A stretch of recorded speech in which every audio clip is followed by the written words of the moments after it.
Another thing is to disseminate propaganda to influence people's minds. And this is a major function of the CIA.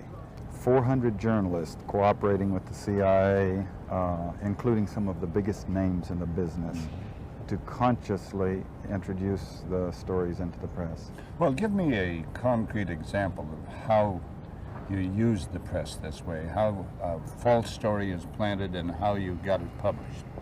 Well, for example, in my war, the Angola War that I helped to manage, 1/3 of my staff was propaganda. Ironically, it's called covert action inside the CIA. Outside, that means the violent part.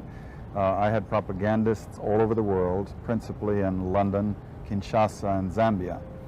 We would take stories which we would write and put them in the Zambia Times, and then pull them out and send them to a journalist on our payroll in Europe.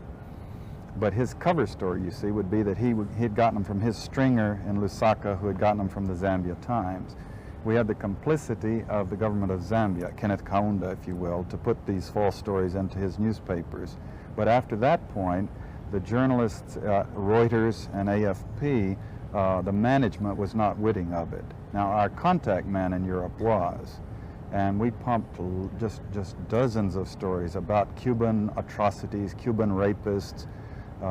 In one case, we had the Cuban rapists caught and tried by the Ovimbundu maidens who had been their victims, and then we ran photographs that made almost every newspaper in the country of the Cubans being executed by the Ovimbundu women who supposedly had been their victims. These were fake photos? Oh, absolutely. We didn't know of one single atrocity committed by the Cubans. It was pure, raw, false propaganda to create an illusion of communists, eating babies for breakfast and that sort of totally false propaganda.